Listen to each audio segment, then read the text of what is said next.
사랑하는 하나님 아버지, 오늘 이 귀한 설 명절 또 2월의 두 번째 주일을 맞이하여 하나님 앞에 천상 앞에 나와 하나님과 함께 동행하며 예배할 수 있는 복을 주셔서 감사를 드립니다. 주님 이 시간 말씀 안에 저희들 섰습니다. 주께서 생생하고 직접적인 주의 음성을 들려 주옵소서.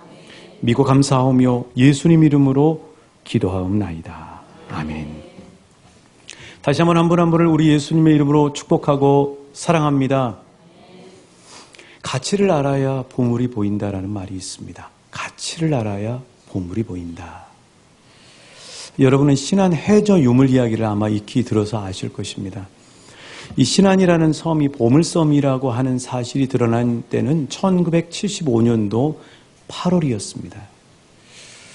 그 전부터 어부들이 그물질을 할 때마다 자꾸 그물에 도자기가 걸려서 올라왔습니다. 한 어부가 그물을 던졌는데 6점의 도자기가 걸려 올라왔습니다. 너무 귀찮은 거예요. 물고기가 걸려 올라와야 되는데 도자기가 걸려 올라온 겁니다. 그래서 풀밭에다 휙 던져버리고 좀 쓸만하다 싶으면은 집에 가서 개밥그릇으로 쓰고 또 잿더리로 쓰고 또 마음씨 좋은 어부들은 이웃들에게 나눠서 함께 썼다고 합니다. 가치를 알면 보물이 보인다라고 하는 말이 실행된 때는 그 해에 봄이었습니다. 이 전남 무안에서 초등학교 선생님으로 재학 중인 동생 최모 씨가 형님 집을 방문하게 된 거죠. 마당을 쭉 이제 오랜만에 고향집에 왔으니까 둘러보다 보니까 마당에 개밥그릇이 있는데 범상치가 않은 거예요. 그래서 일단 형님이 수거한 그 도자기들을 다 수거해가지고 이제 목포를 갔습니다. 공무원들한테 이야기를 했더니 공무원들이 관심이 없는 거예요. 그래서 결국은 다음해 봄 문화재관리국에 들고 가서야 그것이 무려 700년 전인 고려시대 때 중국 원나라의 저장성으로부터 일본의 교토까지 오고 갔던 이 무역선이 침몰해서 그 무역선 안에서 나온 어마어마한 유물들이라는 사실을 알게 된 것이죠. 문제는 그때부터 시작이 됐습니다. 이 뉴스가 나가니까 전국에 있는 도굴꾼들이 다 보물섬인 신안으로 몰려들게 된 것입니다. 그들은 생명을 걸고 잠수합니다. 수십 미터 해저에 있는 그 유물을 그 도자기 조각 하나라도 건져 올리려고 목숨을 걸고 잠수를 하다 못해서 세상에 이 3톤짜리 잠수선까지 동원해가지고 건져 올렸다고 그래요. 근데 그것뿐만 아니라 그 신안에 살고 있는 지역 주민들 중에 일부도 생계를 뒤로 하고 밤에 몰래 그 방충리 앞바다에 들어가서 이 해저 유물들을 건져 올리는 일들이 있었다는 것입니다. 그러다 결국은 폐가 망신하고 심지어는 목숨까지 잃는 일이 있게 되었다고 하는 사실입니다. 가치를 알아야 보물이 보입니다. 가치를 모를 때는 개밥그릇으로 쓰였습니다. 무관심하고 방치됐습니다. 그런데 가치를 아니까 목숨을 걸어요. 생계를 거는 것뿐만 아니라 목숨까지 걸게 되더라는 것입니다. 오늘 본문인 히브리서 2장에서 이 히브리서 기자는 구원의 가치도 이와 똑같을 수 있다는 것입니다. 자, 우리 1절 한번 같이 읽어보실게요. 1절입니다. 시작. 그러므로 우리는 들은 것에 더욱 유념함으로 우리가 흘러 떠내려가지 않도록 함이 마땅하니라. 자, 흘러 떠내려간다라는 뜻은 무슨 뜻일까요? 세상 바다의 강물에 휩쓸려서 멸망의 바다로 떠내려간다는 뜻이에요. 한마디로 표현하면 구원으로부터 멀어진다는 것입니다. 자, 그렇다면 어떻게 해야 되느냐? 세상 강물에 휩쓸려서 멸망의 바다로 떠내려가지 않으려면 어떻게 해야 되는가? 다시 1절을 보시면은 무엇에 유념해야 된다고요? 들은 것이라고. 들은 것이 뭘 얘기하냐면 하나님의 말씀이죠. 그 밑에 보면 말씀이라고 쭉 설명이 되어 있습니다. 그러니까 하나님의 말씀에 유념해야 된다는 거예요. 유념하다라는 이 헬라어 표현이 뭐냐면은 꽉 쥔다라는 뜻이에요. 뭘 꽉 쥐어야 된다고요? 그렇죠. 하나님은 구원을 받으려면 하나님의 말씀을 꽉 쥐어야 된다고 하는 사실이에요. 그런 은혜가 있으시길 한 분 한 분 우리 주님의 이름으로 축복합니다. 자, 그렇다면 대체 하나님의 말씀은 무슨 능력이 있길래 디모데후서 1장 15절은 3장 15절은 이렇게 말씀하고 있죠. 우리 같이 한번 봉독해 보실게요. 시작.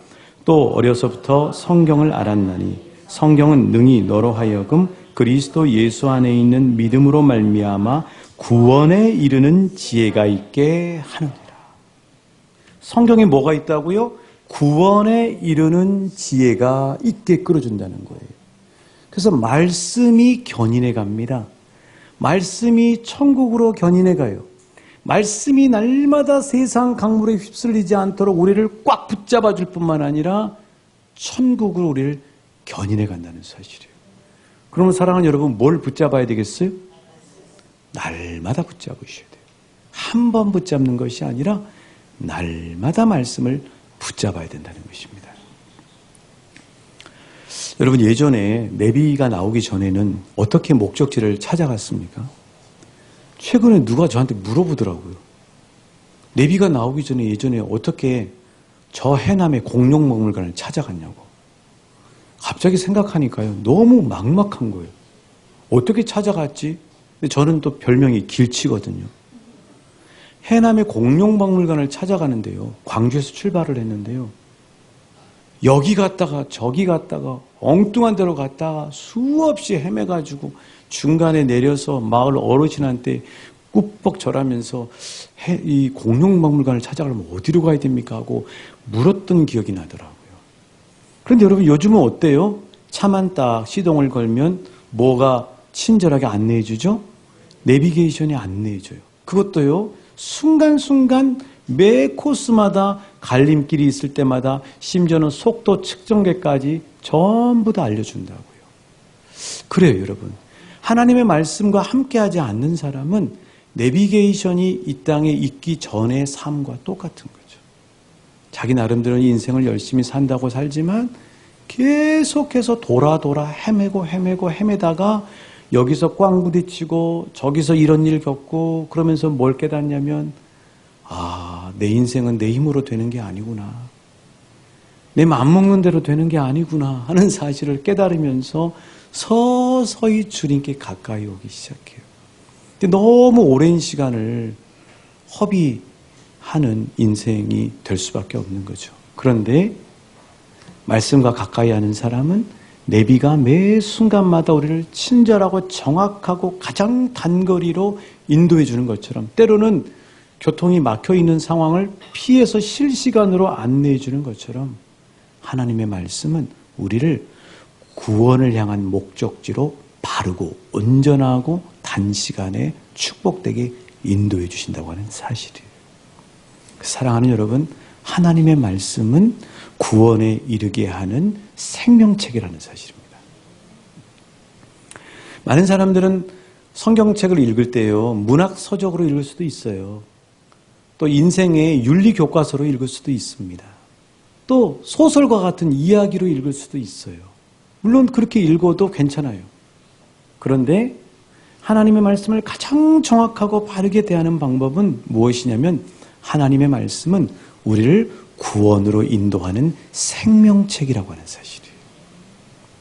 자, 옆 사람에게 축복합니다. 말씀이 나를 구원으로 견인해가는 생명의 음성입니다. 할렐루야. 그래서 올해 말씀이 왕성하여 세력을 얻는 우리 왕춘교회 표어에답게 사순절이 시작이 되는데, 보여드리는 것처럼, 아까 말씀드린 것처럼 말씀과 함께하는 사순절로 이렇게 보내길 원합니다. 매일 말씀이 한 구절 한 구절이 있어요. 그래서 그 말씀을 묵상하시면서 함께 사순절을 걸었으면 좋겠습니다. 자, 하나님은 이렇게 말씀이 중요하다고 말씀을 하는 거죠. 그런데 그러시면서 3절에 보시면은 하나님이 구원의 가치를 이렇게 표현해요. 우리 3절 같이 읽어보실게요. 2장 3절입니다. 시작. 우리가 이같이 큰 구원을 등한히 여기면 어찌 그 보응을 피하리요. 처음에 주로 말씀하신 바요 들은 자들이 우리에게 확증한 바니. 자, 한번 따라해 주십니다. 이같이 큰 구원. So great salvation. 죄송해요. 영어를 써서 너무나 큰 구원이라는 뜻이에요. 구원이 얼마나 가치가 있냐면 so great salvation. 이같이 큰 구원이라는 거예요. 너무나 큰 구원이라는 거예요. 인간의 한계를 느껴요. 이 구원의 가치가 어마어마한데 제가 가지고 있는 언어와 표현력으로 능력으로 온전히 다 표현할 수 없어요. 그러나 이 시간 성령님께서 함께 하셔서 저와 여러분에게 이같이 큰 구원의 가치를 생생하게 느끼도록 역사해 주실 줄 믿습니다. 구원이 이같이 큰 구원이라는 거예요. 다음 주일이 지나면은 19일부터 24일까지 우리 청년들이 베트남에 비전 트립을 가게 됩니다. 그동안에 이제 우리 청년들이 이것저것 준비를 했어요. 기도 준비도 하고, 또 거기 가서 함께 그곳에 만나는 사람들과 하나님의 사랑을 나눌 준비물들도 준비를 합니다. 그 중에는 이런 것도 있어요. 선교사님이 얘기하시더라고요. 베트남 청년들은 우리나라 옷을 좋아한대요. 그 면티 있잖아요. 면티 얼마 하지도 않은 면티. 그거 한국 거 좋아한대요. 또 우리나라 색연필, 학용품, 장난감, 또 화장품, 그리고 또 의약품. 우리 한국 의약품 하면은 진짜 좋아요. 자, 여러분, 베트남에 가면 그렇게 좋아해요. 대신에 우리 선교팀이 베트남에 가면은 뭘 누리셔야 되냐면은 망고, 두리안 같은 베트남의 동남아의 과일들을 마음껏 드시고 오셔야 돼요. 왜냐하면 우리나라에서 망고가 싸요, 비싸요? 비싸요.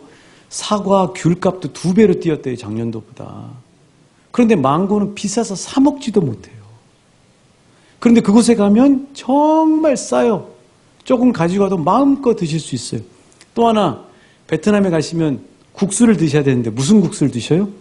쌀국수를 드셔야 돼요. 진짜 오리지널 베트남 쌀국수 맛있게 드실 수 있어요. 우리나라에서 쌀국수 드시려면요, 최하 15,000원 이상 들어야 됩니다. 그런데 베트남에 가면 1,500원. 1,500원에 죄송합니다. 이 말 써서 배 터지게 드실 수가 있어요. 뭘 말씀해 드리려고 그러냐면 나라와 지역에 따라서 가치가 달라진다는 거예요. 우리가 몸을 놓고 살고 발을 내딛고 사는 이 땅 나라에서 사는 때의 가치와 우리가 앞으로 펼쳐져 있는 저 영원한 하나님 나라는 가치가 다르다는 거예요. 이 땅에서의 돈은 없으면 안 되고 황금종이라고 하는 소설이 나올 정도로 돈의 가치와 위력이 대단하지만 그 돈은 저 천국에 가져갈 수도 없고 휴지 조각이. 금덩어리는 천국의 포장재료라는 유머도 있잖아요. 이 땅에서 사람들이 살 때에 구원을 얘기하면 웃기고 있네. 구원이 어디가 있어? 죽으면 끝나지. 천국이라는 데가 어디가 있어? 내 눈으로 보이지도 않는데. 말장난하지 마. 동화 같은 얘기 하지 마. 그래도 개똥밭이라도 이승이 좋아. 이런 얘기를 사람들이 하면서 콧방귀도 안 낀다고요. 그런데 하나님은 뭐라고 말씀하시냐면 이 땅에서는 별 볼 일 없는 것 같은 구원이 영생까지 펼치면 따라해 주십니다. 이같이 큰 구원. 어마어마한 가치를 가진 게 구원이라는 거예요. 누가복음 16장에 보면요, 한 부자가 나옵니다. 이 부자가 그런 삶을 산 거예요. 이 부자는 그 당시에 부자들만 입을 수 있는 자색 옷을 지금으로 얘기하면 명품 옷이죠. 날마다 명품 옷을 입었어요. 잠옷도 아마 명품 옷이었을 거예요. 자색 옷으로. 그거 뻐겼겠죠. 그리고 이제 마당에 가면은 광이 있는데 광에 쌀이 산더미처럼 쌓이는 거예요. 걱정 없잖아요. 그 당시 사람들은 한 끼 먹으면 그 다음 끼를 걱정해야 되는 사람들이 태반이었거든요. 말만 하면요, 산의 진미가 대령을 합니다. 이 땅에서 그렇게 산 거예요, 그 부자가. 그러니 뭐가 아쉬울 게 있어요? 뭐가 걱정될 게 있어요? 호의호식하고 좋은 거죠. 그런데 문제가 벌어졌어요. 자고 눈을 떠봤더니 세상에 뜨거운 거예요. 끔찍한 장면들이 여기저기서 펼쳐지고 있는 거예요. 숨이 막혀서 살 수 없는 그런 곳에 가 있었던 거예요. 어디에 가 있었던 거죠? 안타깝게도 지옥에 가고 만 거예요. 자, 지옥에 갇혀있는 부자가 뭐라고 얘기했는지 한번 부자의 음성을 직접 들어보죠. 누가복음 16장 24절이에요. 시작. 불러 이르되 아버지 아브라함이여 나를 긍휼히 여기사 나사로를 보내어 그 손가락 끝에 물을 찍어 내 혀를 서늘하게 하소서. 내가 이 불꽃 가운데서 괴로워하나이다. 지옥의 고통이 어떤 건지 아시겠죠? 여러분, 이 고통이 어디 있냐면요, 병원에서 수술 앞두면 물을 못 먹게 합니다. 저는 신방을 많이 가봐서 알아요. 그때 저는 뭘 느끼냐면 내가 평상시에 당연하게 먹는 이 물 한 모금이 얼마나 큰 축복인지를 알아요. 지옥은 이 물을 먹을 수가 없는 거예요. 죽고 싶어도 죽을 수가 없는 거예요. 자살해도 살아요. 끔찍한 곳이죠. 안타깝게도 이 세상에서 호의호식했던 부자는 지옥행이 되고 말았어요. 후에 막심하죠. 그런데 때는 늦었어요. 이미 어떻게 할 수가 없는 거죠. 자, 예수님이 지옥이 어떤 곳인지를 다시 한번 소상하게 우리에게 가르쳐 주십니다. 절대 이곳에 오면 안 된다는 거죠. 거기에서는 구더기도 죽지 않고 불도 꺼지지 아니하느니라. 사람마다 불로써 소금 치듯함을 받으리라. 이것이 지옥이에요. 자, 어찌됐건 부자는 때늦은 후회를 해봐야 소용이 없게 됐습니다. 그래서 부자가 뭐라고 말을 했냐고요? 이렇게 얘기해요. 나는 어쩔 수 없다 치고 하나님, 지금 저 땅에 내 5 형제들이 있는데 저 5 형제들이 내가 이렇게 고통받고 있는 지옥에 오면 안 되잖아요. 그러니까 지금 하나님 품에 안겨있는 저 거지 구원받은 나사로, 그 나사로를 다시 땅으로 보내서 우리 형제들에게 이런 지옥이 있고 이렇게 놀라운 천국이 있음을 좀 알려주세요 하고 사정사정을 합니다. 그러니까 하나님이 뭐라고 대답을 했냐면요, 누가복음 16장 29절이에요. 누가복음 16장 29절입니다. 제가 읽어볼게요. 아브라함이 이르되 그들에게 모세와 선지자들이 있으니 그들에게 들을지니라. 자, 누구한테 들으라고요? 죽었다가 살아난 나사로가 천국이 있다고 100번 얘기해봐야 지금 이 땅에서 목사나 말씀의 종들을 통해서 이미 증거되고 있는 천국과 지옥에 대해서 고지 듣지 않는 사람은 고지를 않는다는 거예요. 갈 필요가 없다는 거예요. 하나님이 이 땅에 수많은 천국과 지옥을 전하는 생명의 말씀을 전하는 구원에 이르는 지혜가 되는 말씀을 전하는 종들이 오늘 또 생생하게 이야기하고 있다는 거예요. 그 얘기를 듣고 믿으라는 거예요. 그래서 히브리서 기자는 이같이 큰 구원이라고 말씀하고 있어요. 자, 그러면 이같이 큰 구원인 이유가 뭔가? 그 이유는 뭐냐면 하나님께서 저와 여러분을 비롯한 이 땅의 모든 사람들을 구원하시기 위해서 총동원하시고 풀가동하셔서 구원을 이루시고 계신다는 사실이에요. 다시 말씀드릴게요. 하나님은 이 땅에 살아있는 모든 영혼이 단 한 영혼도 빼놓지 않고 모두 다 구원받아서 천국이 오도록 하기 위해서 총동원을 하시고 풀가동하셔서 구원으로 이끄시고 계시다는 사실이에요. 그 총동원된 첫 번째 존재들이 누구냐? 2절 한번 보실게요. 2절입니다. 누가 동원되고 있는가? 구원을 위해서. 시작. 천사들을 통하여 하신 말씀이 견고하게 되어 모든 범죄함과 순종하지 아니함이 공정한 보응을 받았거든. 자, 누가 구원을 위해서 동원되고 있어요? 이 시간도 천사들이 오르락내리락 하고 있어요. 여러분, 창세기 28장에 가면 야곱이 집 나갔다가 베델에서 꿈 가운데 하늘로부터 땅으로 사닥다리가 연결되면서 천사들이 오르락내리락 하는 모습을 환상 중에 꿈 가운데 보게 됩니다. 유대 신비주의의 한 종파인 카발라 이 종파는요, 그때 천사들이 뭘 했는가를 이렇게 해석하고 있어요. 천상에서 하나님이 하신 말씀을 받아서 땅에 있는 야곱에게 전해주고 있다는 거예요. 택배로 배송해주고 있다는 거예요. 천사들이 우리에게 구원에 이르게 하는 생명의 말씀을 지금도 배송하고 있다는 사실이에요. 저도 개인적으로 지난주에 매우 중요하고 긴장된 일이 있었어요. 그런데 하나님이 제 영혼의 마음 깊숙한 곳에서 말씀을 탁 떠올려 주시는 거예요. 그 말씀이 누가복음 8장 50절 말씀이고 제가 외웠습니다. 예수께서 들으시고 이르시되 두려워하지 말고 믿기만 해라. 그리하면 딸이 구원을 얻으리라. 이 말씀이에요. 그리고 이 말씀 그대로 하나님께서 역사해 주셨어요.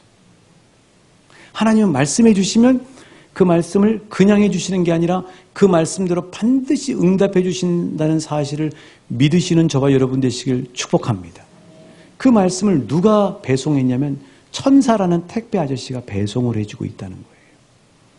우리의 삶 가운데도 매일매일 천사라고 하는 택배 아저씨가 우리 상황과 형편과 처지를 아시고 그때그때 맞는 정확한 말씀을 배송해 주신다는 사실입니다.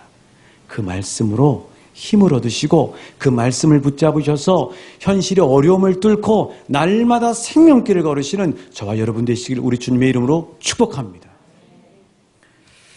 자, 두 번째로 하나님이 총동원하시고 풀가동하시는 게 있는데 3절에 나와 있습니다. 우리 3절 같이 읽어보실게요. 시작. 우리가 이같이 큰 구원을 등한히 여기면 어찌 그 보응을 피하리요. 이 구원은 처음에 주로 말씀하신 바요 들은 자들이 우리에게 확증한 바니. 자, 하나님이 우리를 구원하시기 위해 말씀을 주신죠. 그래서 말씀을 붙잡아야 된다고 말씀드렸어요. 그런데 그 말씀을 어떻게 주시냐면 처음에는 주로 말씀하시는 거예요. 주님이 말씀하시는 거예요. 그 다음에 누구를 통해서? 들은 자들이 있다는 거예요. 그 들은 자들이 누굴까요? 선지자들이. 말씀을 전하는 종들이에요. 그리고 그 종들을 통해서 우리에게, 그러니까 지금 말씀을 듣는 여러분에게 하나님이 그 말씀을 확증해서 전해 주신다는 사실이죠. 가끔 텔레비전에 보면은 세계 탑 발명, 발견 이런 거 나오잖아요. 그 세계에서 가장 위대한 발견이면서 최고의 발견이 뭐냐면요. 사해사본입니다. 사해사본. 이게 탑 1이에요. 자, 그런데 이 사해사본이 어떻게 발견되냐면 우연하게 발견이 됐습니다. 1947년도에 그 양을 치는 광야의 족속들인 베두인 한 소년이 양을 잃어버린 겁니다. 집에 가면 아버지한테 야단 맞잖아요. 그래서 이 양을 찾으러 양을 쳤던 그 근처인 사해 인근에 그 황량한 그 절벽을 막 헤매고 다녔던 거죠. 그런데 그 절벽에 그 당시에 이 사해 사본을 발견한 베두인 보여드릴게요. 네. 저분들이에요. 한참을 헤매서 양이 어디가 있을까 보니까 이런 굴이 보였던 거예요. 이게 사해 쿰란 1번 굴입니다. 1번 굴. 이게 14번 굴까지 있는데 1번 굴이에요. 딱 양이 들어가기 좋게 생겼죠. 그래서 저기 들어가기는 좀 깨림직하잖아요. 그래서 이 베두인 목동이 돌을 들어서 저 구멍에다 던진 거예요. 근데 처음에는 아무런 반응이 없었어요. 혹시나 몰라서 더 큰 돌을 집어서 던졌는데 쨍그랑하고 소리가 났어요. 오, 이게 뭐야? 보물이 있나? 하고 그 안에다가 이제 고개를 쳐박고 둘러보기 시작합니다. 근데 이렇게 돼 있었대요. 이거를 이제 재현해 놓은 겁니다. 1번 동굴을 재현해 놓은 거예요. 저런 항아리들이 있었던 거예요. 그래서 깨진 항아리 밖으로 두루마리가 나와 있었던 거예요. 두루마리.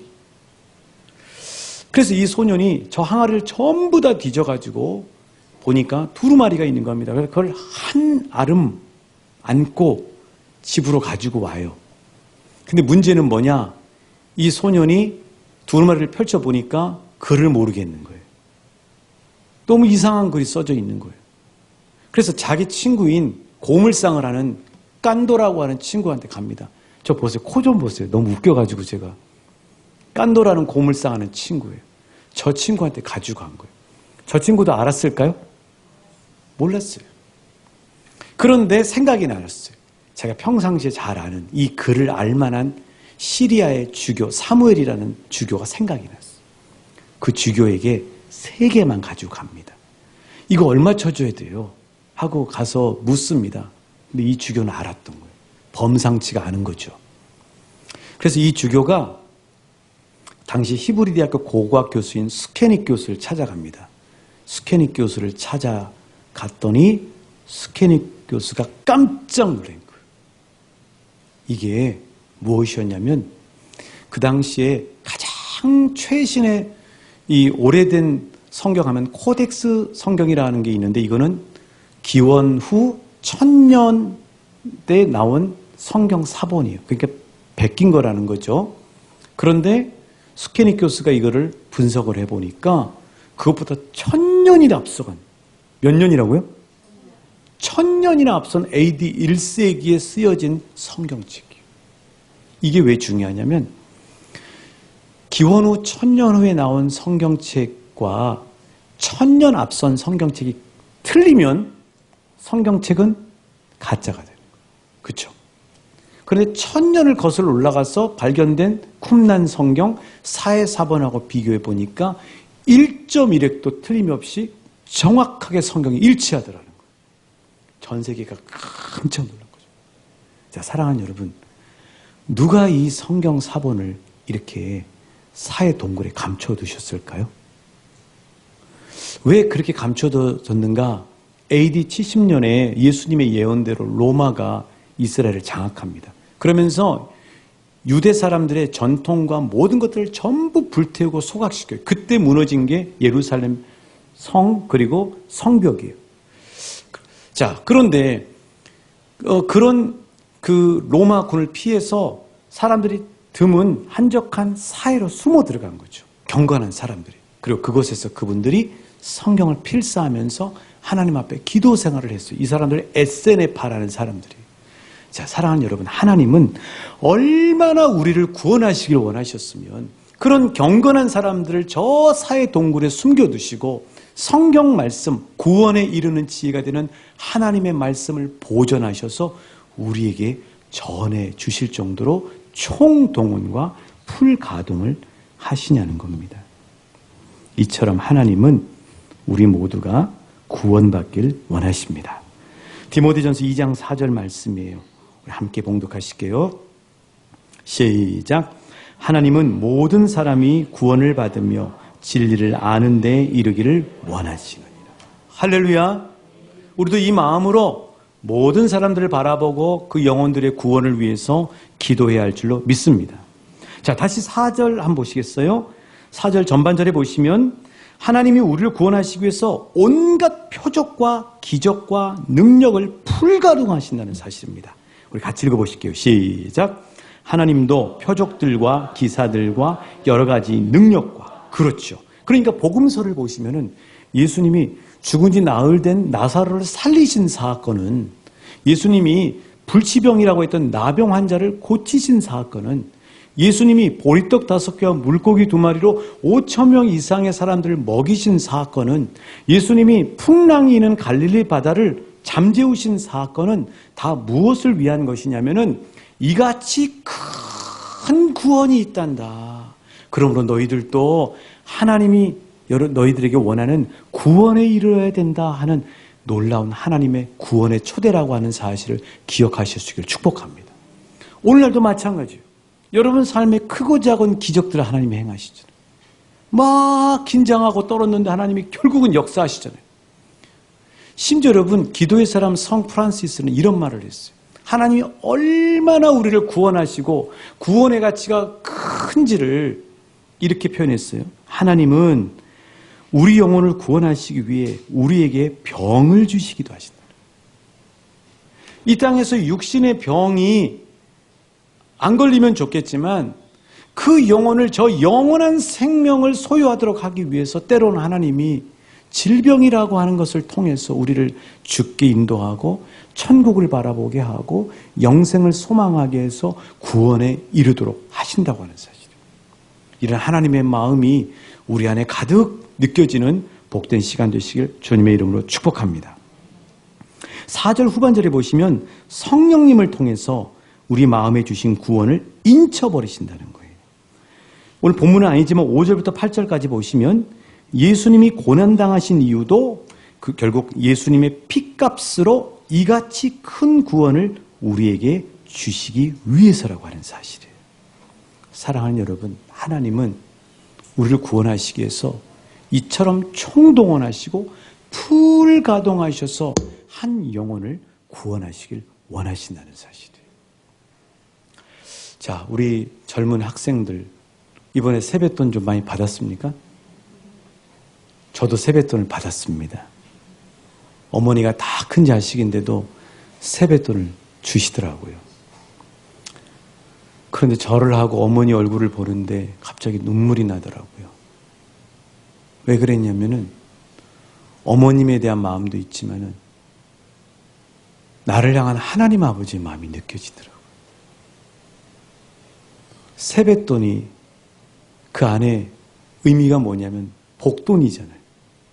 부모님이 자녀들에게 복되기를 위해서 그렇게 세뱃돈으로 주시는 거잖아요. 하나님 아버지의 마음이 그런 마음이 아닐까 싶어요. 하나님은 우리에게 날마다 참 복의 근원이신 구원의 은혜를 선물해 주시고 계시는 줄 믿습니다.